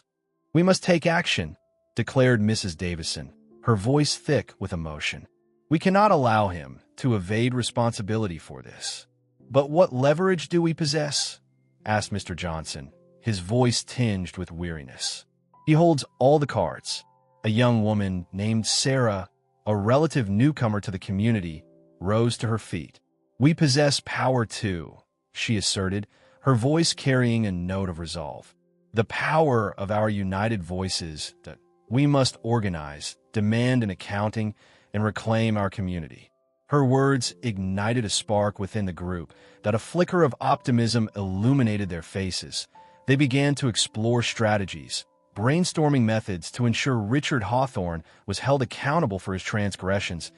As the meeting unfolded, a shared sense of purpose permeated the room. The residents of Harmony Glade, once fractured and demoralized, were coalescing, motivated by collective outrage and a determination to regain control of their future. They were prepared to fight back, to expose the secrets Richard Hawthorne had so diligently concealed. Back in his study, Richard Hawthorne paced with increasing agitation, the phone clamped to his ear. Victor Sterling listened attentively as Richard laid out the facts, his tone measured and calming. "Don't let it unnerve you, Richard," Victor counseled. "We can get through this, that we simply need to evaluate the situation and formulate a plan of action." What sort of plan? Richard pressed, his voice laced with trepidation. A multifaceted approach, Victor outlined. We'll need to cast doubt on the integrity of the audit, undermine Alara's reputation, and shore up support from your allies. IT won't be simple, but it's far from insurmountable. Richard emitted a sigh, a wave of relief washing over him. He was not alone in this. He had an advocate, a powerful and resourceful advocate, who could assist him in weathering this tempest. Thank you, Victor, he said. I don't know what I would do without you. Just bear in mind, Richard, Victor added, his voice turning grave. This will be a protracted and arduous battle, and there will inevitably be casualties. Richard nodded, his gaze hardening. He comprehended Victor's implication. He was prepared to resort to any means necessary to safeguard his position. Even if it entailed sacrificing others along the way, he was primed for war. The secrets he had so meticulously guarded were now exposed, and he would be damned if he allowed them to be his undoing. The lawsuit filed. Sarah Chen's fingers danced across the keyboard, a rapid-fire tattoo against the quiet hum of the office. Sunlight spilled through the window, painting the air with shimmering particles, a delicate scene at odds with the weighty document she finalized. Thompson v. Harmony Glade Homeowners Association, the Stark heading declared, a formal declaration after months of tense negotiation. She stretched, a knot popping in her neck. The lawsuit was a formidable undertaking, chronicling the HOA's offenses with damning specificity. Alara's cabin, reduced to rubble. Intentional property damage. Richard Hawthorne's characteristic overreach. Every clause was a precision-guided missile aimed at Harmony Glade and its increasingly desperate leader. Time to unleash this, she breathed, hitting send. The digital missive shot toward the courthouse, its arrival an official act whose ripples would touch everyone ensnared. She called Alara. It's done, she announced, her voice steady. The lawsuit's been filed. A beat that Alara's reply was strained, a blend of anxiety and steel. Good, let's see how Hawthorne enjoys being targeted for a change. News spread like wildfire, especially when fueled by allegations of malfeasance and a fugitive governor's daughter. Within hours, the lawsuit dominated local news feeds. Headlines blared, Harmony Glade HOA faces demolition lawsuit. Governor's daughter claims abuse of power, and the sensational Hawthorne haunted by cabin's ghost. The media frenzy was a double-edged sword. IT amplified Alara's voice, keeping Hawthorne in the crosshairs, yet shattered the refuge she'd carefully built in the general store. Faces illuminated by phone screens displayed her image. Whispers trailed her down the street. The serenity she craved fractured under the harsh light of public attention. Richard Hawthorne, secluded in his meticulously appointed office, found its sterile perfection a mocking contrast to the turmoil engulfing him. Victor. Sterling, his expensive suit a bulwark against the rising tide of pressure, paced before him. The media is rabid, Sterling snapped. We need to control the narrative, Richard, and quickly. Hawthorne pivoted in his leather chair, his face a study in repressed rage. Control it? How? Every two-bit reporter in the state is camped on my lawn. They're unearthing skeletons I didn't even know existed. We offer a settlement, Sterling declared, halting his movements. Substantial, quiet, stifle this before it escalates. Hawthorne scoffed. Settle. With her? Absolutely not. She aims to dismantle my legacy. Richard, be pragmatic, Sterling urged, his polished veneer cracking. The audit, the lawsuit, the evidence accumulates. Settlement minimizes damage. Grudgingly, Hawthorne yielded. He instructed Sterling to contact Alara's team, authorizing a sum that, in his estimation, would ensure her permanent disappearance. Sarah Chun greeted the settlement offer with a skeptical arch of her brow. IT was lavish, verging on excessive. Enough to resurrect the cabin, assuage Alara's emotional wounds, and perhaps purchase a remote island. She presented the offer to Alara at the Cozy Kettle, over steaming mugs of coffee. Outside, a news van loitered, its satellite dish resembling a metallic toadstool. They want this to vanish, Sarah explained, pushing the document across the table. Clean slate, no admission of wrongdoing, naturally. Alara examined the document, her lips compressed. The sum was alluring, undeniably.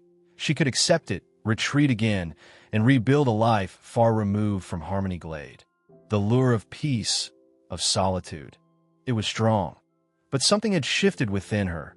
The injustice, the sheer arrogance, the unmitigated gall of Hawthorne's actions had kindled an unquenchable flame. This was no longer solely about her cabin. It was about the downtrodden residents of Harmony Glade, those bullied and intimidated, those who'd silently suffered Hawthorne's petty reign. She met Sarah's gaze, resolute. "Tell them no," she stated firmly. "I don't desire their money. I want accountability. I want Hawthorne to answer for his actions." Sarah nodded, a spark of admiration in her eyes. "I suspected as much. Brace yourself, Elara. It's going to be protracted, messy, and decidedly public."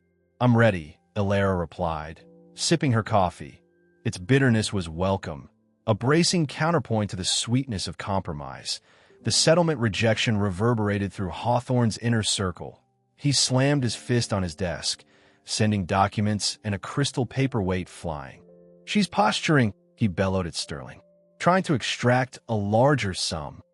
"I doubt it, Richard," Sterling responded wearily. "She seems genuinely driven by principle." "Principle?" Hawthorne spat. "She's a Thompson. They're devoid of the concept."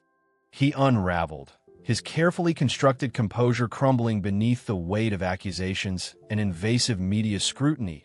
He felt trapped, cornered by an incomprehensible force, personified by the young woman who dared challenge his dominion.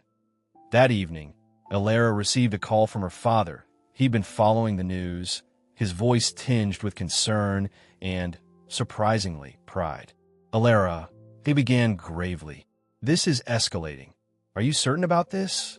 "Yes, Dad," she responded, the word surprisingly effortless. "I have thought it's no longer just about me." He sighed. "I understand. Just be cautious. Hawthorne is a dangerous adversary that he won't concede easily." "I know," she said, "but I'm not intimidated." He paused, then offered, "If you require anything at all, don't hesitate to ask." "Thank you, Dad," she replied, a warmth blossoming in her chest. It wasn't reconciliation, but a fissure in the wall dividing them. Hanging up, she gazed at the encroaching twilight. The media vans still lined the street, their headlights puncturing the gloom.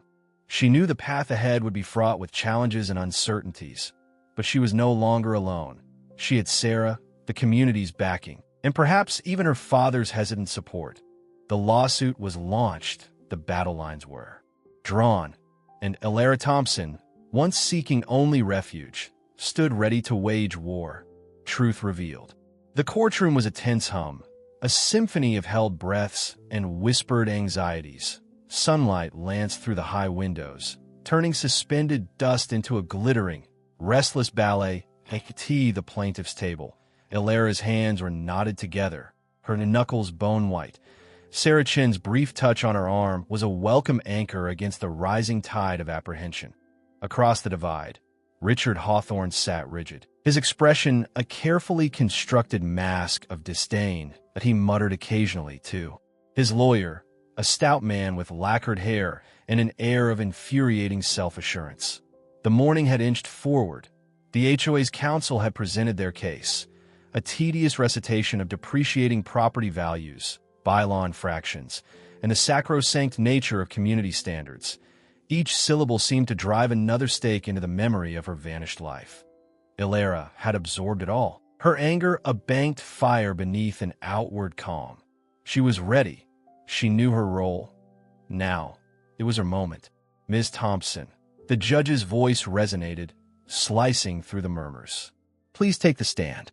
Elara stood, her legs feeling strangely disconnected.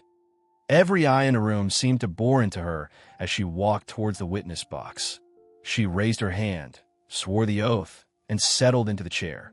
Sarah Chun began her examination, laying the foundation, charting the course of events that culminated in the cabin's destruction. Elara responded with clarity and precision, her voice steady despite the subtle tremor in her hands. She painted a picture of the tranquility she had found nestled in. The woods, the deep sense of belonging forged within that modest, self-reliant dwelling. She spoke of the profound violation she experienced when the bulldozers arrived, tearing apart her haven and scattering her possessions like discarded rubbish. Finally, Sarah paused, her voice softening slightly. "Miss Thompson, could you share a bit about your background with the court? Tell us who you are." Alara drew a deep breath. This was the crux. She met Sarah's knowing gaze, a silent exchange of understanding. Then, she pivoted towards the judge, towards Richard Hawthorne, towards the assembled courtroom. "My name is Alara Thompson," she stated, her voice clear and strong, filling the expectant space. "But it is not the name I was given at birth." A wave of confusion rippled through the gallery. Richard Hawthorne shifted uneasily, a shadow of concern fleeting across his face. Alara continued, her voice growing firmer with each word. "My name is Alara Thompson Hawthorne. I am the daughter of Governor James Hawthorne." The courtroom exploded. Gasps, whispers, and a rising tide of chatter washed over the room. Heads snapped back and forth, eyes darting between Alara and Richard Hawthorne, connecting the stunning revelation. The lawyer's smugness evaporated, replaced by a look of utter disbelief. Richard Hawthorne's face had become a hardened mask of rage. His knuckles shone white as he gripped the table's edge. He tried to speak, but no sound emerged. The judge hammered his gavel, struggling to quell the uproar. "Order! I demand order in this court." Slowly, the din subsided. All eyes remained fixed on Alara, waiting for her to elaborate. "I chose to live under an assumed name," she clarified, her voice calm amidst the pandemonium. "I sought a life independent of my family's political sphere. I wanted to be judged on my own merit, not on my father's reputation." She paused, her gaze sweeping across the room. "I came to Harmony Glade seeking solace and anonymity. I discovered a community that, on the surface, appeared idyllic. But beneath that polished facade, I uncovered a festering rot, a system where power is perverted, where individual liberties are disregarded, and where dissent is brutally suppressed."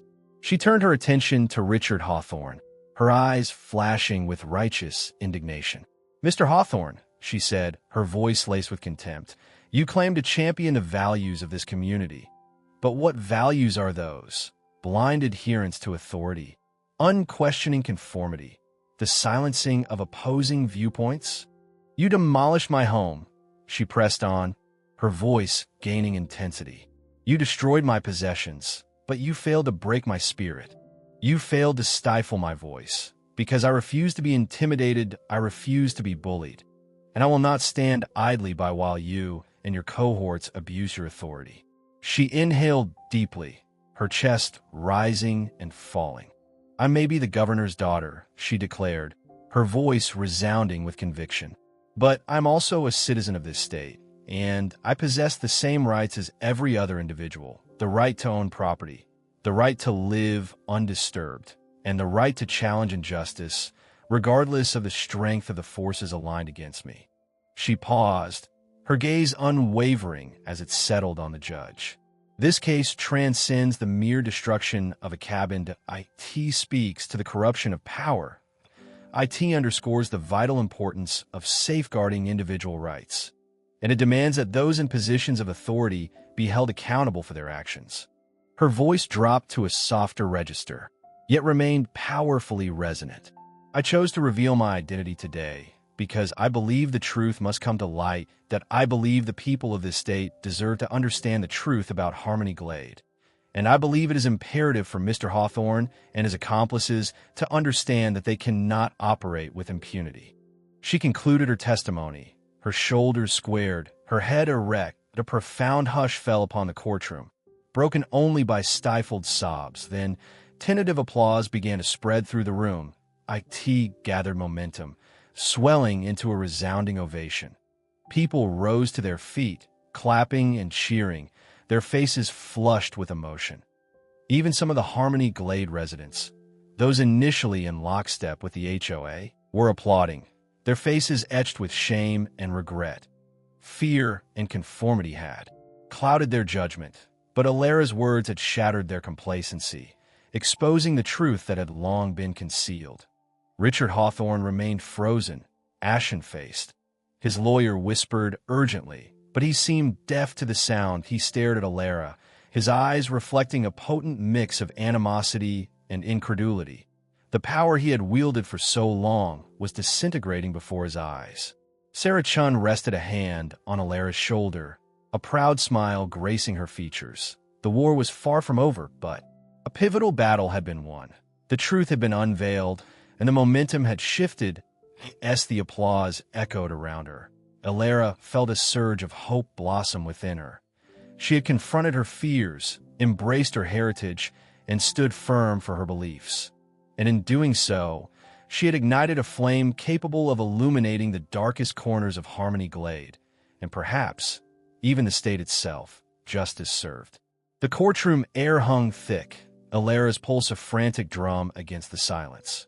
Richard Hawthorne, crimson-faced and incredulous, sat statue still, his grip on the chair arms a desperate clench. The HOA board, flanking him, were pale imitations of humans, their faces masks of appalled dismay.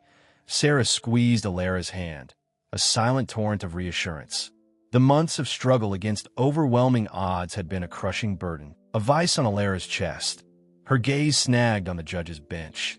The aged with a solid presence in the chaotic swirl of her emotions. Judge Thompson, no relation that she knew of, cleared his throat, the sound booming in the stillness.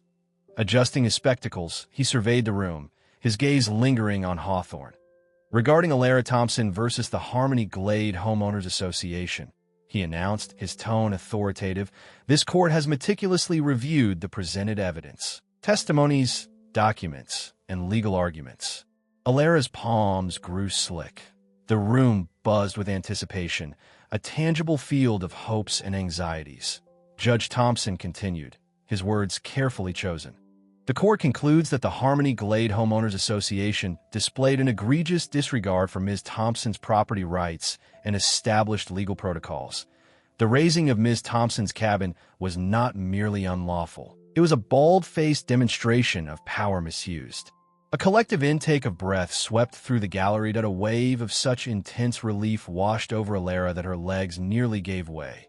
She chanced to look at Richard, whose face now blazed a furious red, his jaw muscles twitching with suppressed rage. Furthermore, the judge pressed on, his voice deepening. The court finds Mr. Richard Hawthorne, in his capacity as HOA president, particularly culpable. His actions revealed a pattern of bullying, harassment, and a disturbing indifference to the welfare of Harmony Glade residents. Richard snapped, "Your Honor, this is absurd. A personal attack." Judge Thompson cut him off with a steely glare. "Mr. Hawthorne, silence. Any further disruptions will be met with immediate contempt charges." He resumed, "The presented facts clearly demonstrate that the HOA, under Mr. Hawthorne's command, participated in discriminatory behavior and violated the fundamental rights of its members." He paused, inhaling deeply. "Therefore, the court finds in favor of Ms. Alara Thompson." A ripple of excited chatter spread through the room. Sarah released a joyous cry and enveloped Alara in a tight hug. Judge Thompson's gavel fell, silencing the eruption.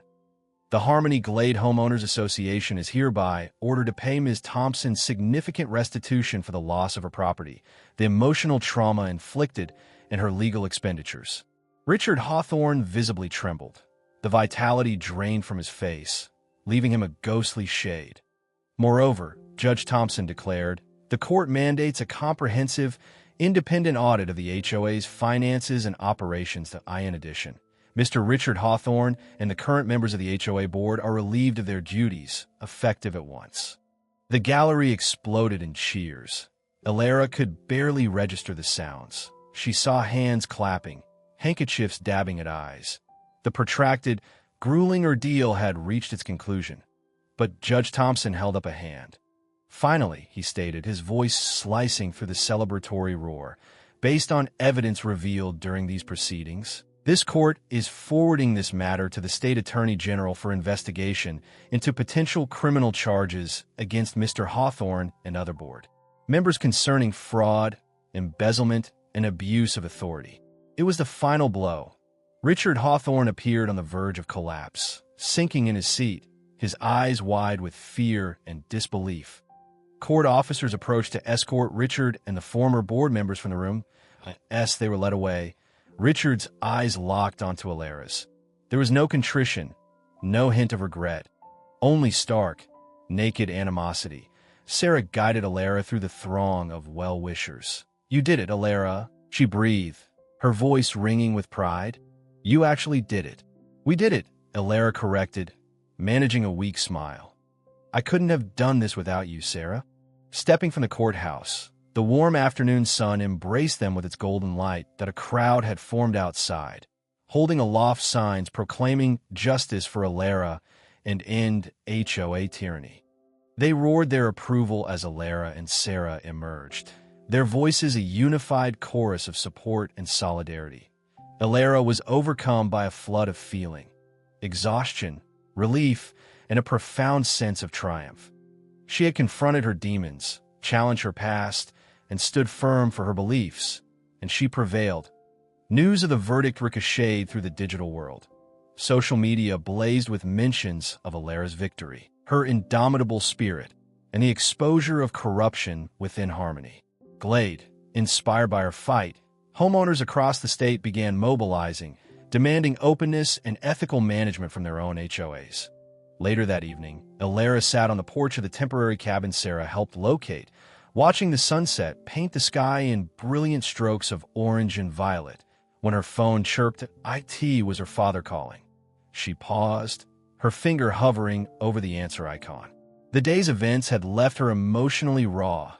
Communicating with her father felt like navigating a treacherous landscape. Taking a steadying breath, she answered, "Dad," she greeted, her voice wavering slightly. A long silence stretched on the other. Ian, at last, Governor Hawthorne spoke, his voice hushed. "Alara," he said, "I wanted to say, I'm proud." Tears pricked at Alara's eyes. That IT wasn't a direct apology, but it was an affirmation of her strength, her bravery, and her unwavering commitment to justice. "Thank you, Dad," she managed, her voice thick. "I know this hasn't been easy on you," he continued. "And I know what Richard did was wrong. He will be held accountable." Alara remained silent, uncertain how to respond. The chasm between them persisted, a deep divide carved by years of unspoken grievances and divergent principles. But perhaps, just perhaps, this was a beginning but a tentative step toward reconciliation. The conversation ended with a simple, "Good night, Alara." As she disconnected, Alara gazed at the darkening horizon, a sense of calm settling over her. The battle might be won, but the broader war for fairness, for the protection of individual rights against abuses of power, was only beginning. And she, Alara Thompson Hawthorne, was ready to answer that call. She had discovered her voice, her purpose, and her genuine self, not defined by her father's legacy, but as a champion for those without a voice. Her heritage was not a shackle, but a mantle she could carry with pride, a responsibility to stand for the ideals she held sacred. The smoldering ruins of her cabin hadn't broken her. They had enriched the soil for something truly remarkable to take root, that a new beginning. The sharp aroma of pine needles clashed with the lingering ghost of demolition fumes that had haunted the valley. Alara trailed her fingers across a smooth, new beam, its sturdy presence a welcome counterpoint to the lingering anxieties that still nipped at her heels. The lawsuit's victory, Hawthorne's downfall. They were done, but the echoes of his malice and the secret of her lineage persisted. A hive of activity buzzed around her where the cabin had once stood. Sarah, with her innate knack for organization, orchestrated the volunteers like a seasoned conductor, while a hand-picked carpentry crew, funded by the settlement, worked with quiet skill. Neighbors and friends, their faces radiating determination, hammered, sawed, and hauled materials, their combined effort a palpable force pushing back against the shadow Hawthorne had cast. Martha Jenkins, her brow usually furrowed with concern, approached, her face softened by a genuine smile. A plate of warm cookies balanced in her hands. "Oatmeal raisin, dear. Your favorite, I hope." Alara took the plate, their fingers briefly touching. "Perfect, Martha.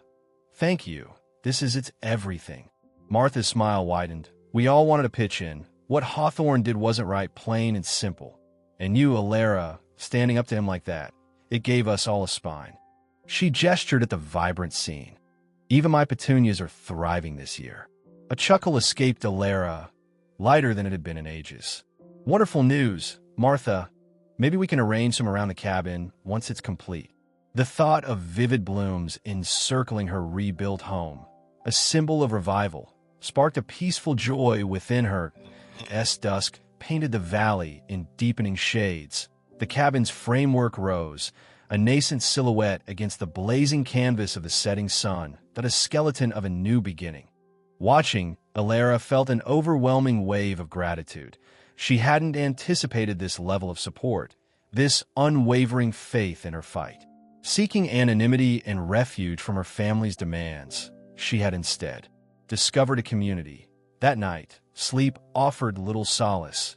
Images flickered behind her eyelids.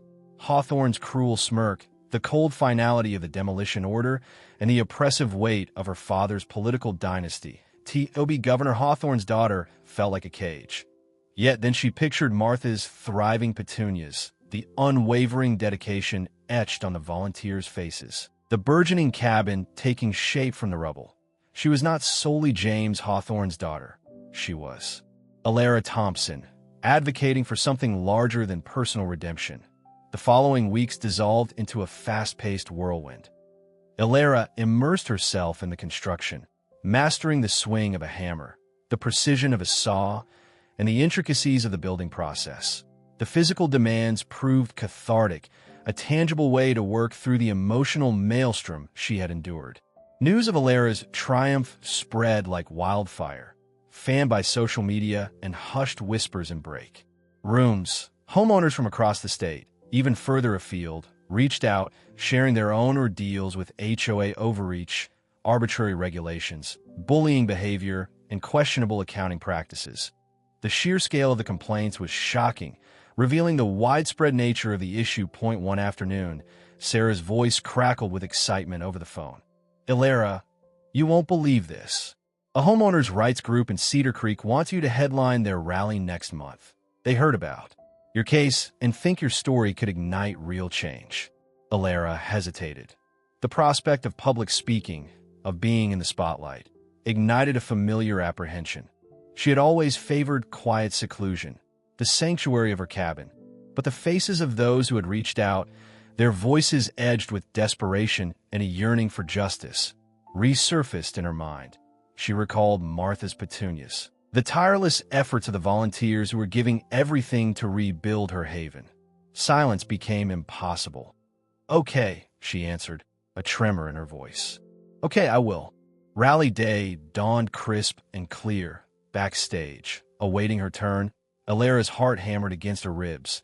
She glanced at the hastily scribbled notes in her hand, but the words seemed inadequate when faced with the vast sea of people before her. Sarah squeezed her hand reassuringly. "You've got this, Alara. Just share your truth. Tell them what you went through. Tell them why you're fighting."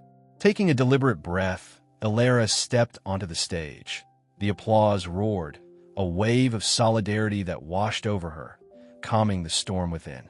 She scanned the crowd, a multitude of ordinary individuals who had been wronged, silenced, overlooked. She started, her voice wavering initially, but gaining strength as she recounted her battles with Hawthorne and the HOA. She spoke of her cabin's demolition, the intimidation tactics employed, the flagrant abuse of authority. She shared her decision to retaliate, not solely for herself, but for all those similarly oppressed. Then she spoke, carefully, about her father. She alluded to the weight of expectations, the yearning to chart her own course, the challenge of reconciling her convictions with her family's political history. She avoided stating outright that she was Governor Hawthorne's daughter, but hinted at the complicated nature of her familial ties. "We all deserve a secure and tranquil home," she proclaimed, her voice resonating with conviction. "We all deserve to be treated with dignity and respect. And we all deserve the right to rise up and fight when those fundamental rights are violated. Her message struck a chord. Cheers erupted, and signs displaying messages of defiance and optimism bobbed in the as she spoke. She saw understanding dawn in people's eyes, recognition, and a new surge of empowerment. When she concluded, the applause thundered, a collective expression of anger and determination. People surged toward the stage, eager to share their own stories, offer their support, and join her cause. Alara spent hours listening to their concerns, offering guidance, and forming connections as the sun began its descent, casting a golden hue over the rally. Alara stood on the stage, surveying the crowd. She felt a profound sense of purpose, a belonging, unlike anything she had previously known. She was no longer just Alara Thompson, the loner seeking sanctuary from her past.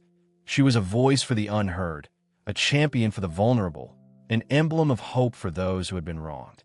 Weeks later, the cabin stood complete. It was smaller than its predecessor, more modest, yet radiating warmth and character that the original had lacked. Books lined the walls, pottery crafted by local artisans adorned the shelves, and the windows framed breathtaking vistas of the surrounding mountains. Alara stood on the porch, watching the sun sink below the horizon, painting the sky in a vivid symphony of orange, pink, and purple. The scent of pine permeated the air, intertwining with the sweet fragrance of Martha's petunias, now blooming in abundance around the cabin. She had arrived seeking solitude, escape, but she had discovered something infinitely more meaningful, a calling. She had found her voice, her inner strength, her community. She had confronted her fears, faced her past, and emerged stronger, more resilient, more resolved than ever before. Gazing at her rebuilt cabin, the vibrant flora, the majestic mountains, Alara smiled. The battle against Hawthorne had been arduous, but worthwhile. She had not only rebuilt her home, she had rebuilt her life, and she understood, with absolute certainty, that this was only the beginning.